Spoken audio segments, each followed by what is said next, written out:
My question is around one of my base fears, which is afraid of being judged. And I hope I don't need to know what blocks me from loving myself more and having more fun and feeling worthy. Let's just get right to this, because we want to tell you something. That fear of being judged is valid because you're going to be judged, because you're surrounded by judges.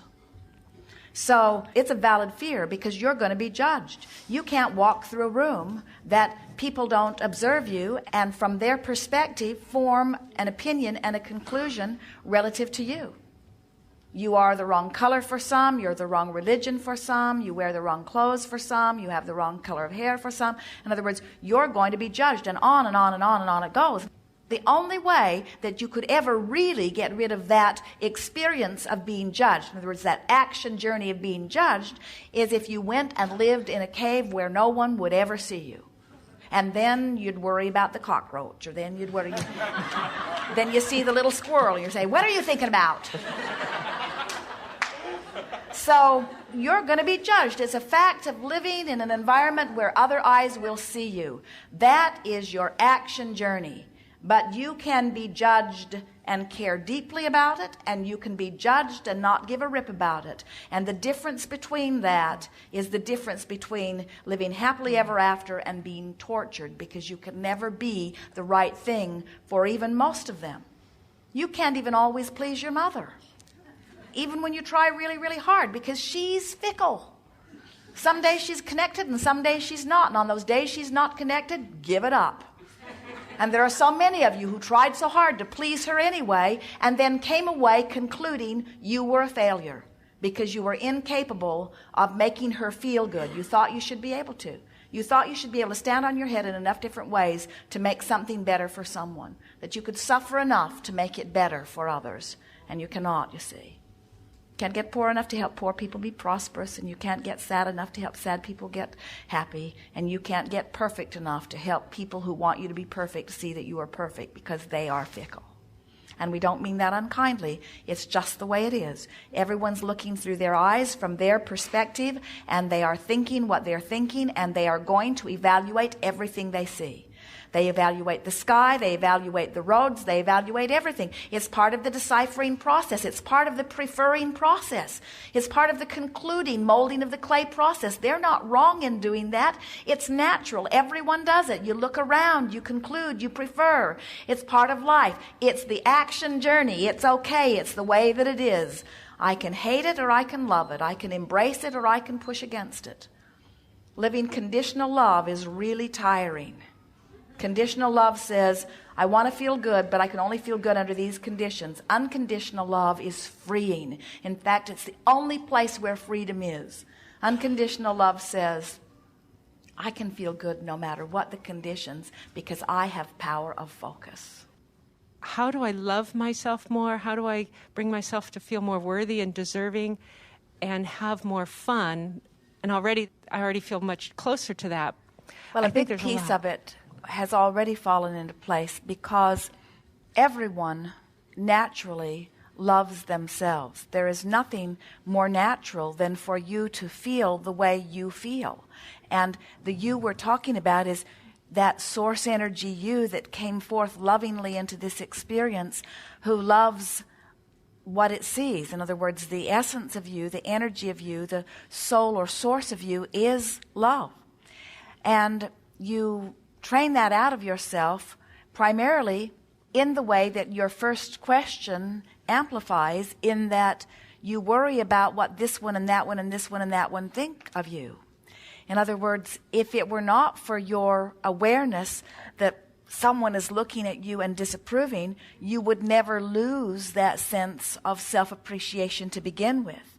So getting that back into its right place, your natural sense of self-awareness and self-love will just naturally return when you stop beating that other drum. But we want to give something to you so that you can relax and be easy about this. We know you feel big relief already, but don't be concerned if it isn't all gone all at once, because different things are going to happen where different people will activate those old vibrational memories within you, and that's okay. You now know what to do about it. Yes. Yeah.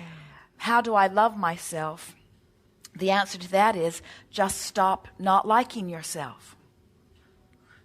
In other words, love is the natural state of being if you're not pushing against something unwanted. Comparison is an interesting thing because comparison is necessary in order to define preference. But can you feel the difference between looking at all of these things and saying yes to this, and looking at all of these things and saying no, no, no, no, no, no, no? We've been talking about energy balancing, and we want you to realize that whatever you give your attention to activates a vibration. So when you look at a buffet of things and you say yes, it activates it. Yes, it activates it. Yes, it activates it. And if you're saying yes to the things that you want, then you've activated things that you want, and you're offering a vibration only about what you want, and source energy is answering that, and now everything's flowing comfortably. But in this universe where it's all about attraction, there's no assertion. There's no exclusion. You can't say no to something and make it go away. When you say no to it, it comes because attention to it asks for it or activates the equivalent within you, which is the same thing as asking for it. So when you look at a buffet of things wanted and unwanted and you say, well, I want that, but I don't want that, you include them both. Well, I want that, but I don't want that. I like this about myself, but I don't like that about myself. Now you've activated all of that. So now instead of a clear, pure, balanced energy, balanced meaning in alignment with source, you're out of balance because you're introducing all this foreign stuff. And the feeling of not liking yourself is introducing a whole bunch of vibrations that don't mesh with who you really are. And so the feeling of not liking yourself or someone else, the feeling of anti-love, is the feeling of introducing vibrations that don't allow a pure connection with the energy that is love. Make sense? Mm-hmm. I would like to receive for everyone a rampage of appreciation so I can hear it in this new place of self, myself, yourself, every self, from the viewpoint of non-physical. Here I am in my physical body, and I am now consciously recognizing that I'm an extension of source energy. And understanding what I am now coming to know about source energy, that means I'm pure positive energy, that the essence of me is all wonderful things. And that anytime I feel less than enthusiastic or eager or appreciative or in love of self, it is because I have introduced something else unnatural to the equation. I am so happy that I have a guidance system within me that will point out to me moment by moment, incrementally, any time I may be introducing an energy relative to myself or relative to anything that would keep me from being in balanced vibrational alignment with who I really am. So I'm loving my guidance system. I'm loving my emotions, all of them.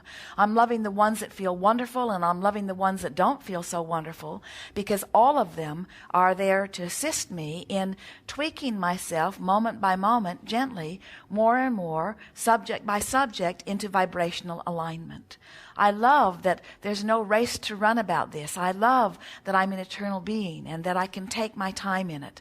And I love that the rewards are instantaneous, that as I reach for something and feel good, I'm right there. And as I reach for something and don't feel so good, I can still reach for the best feeling thought that I have access to, and that's good enough for right now. In fact, that's all I have access to right now.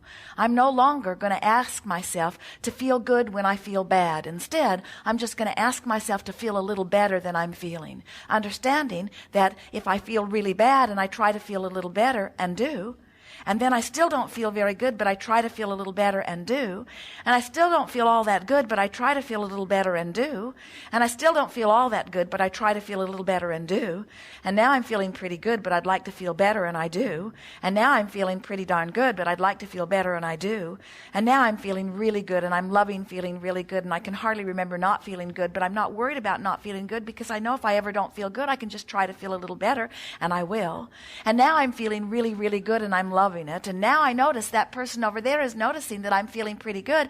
And that person's not very happy about me feeling pretty good and saying, now I don't feel as good as I felt before.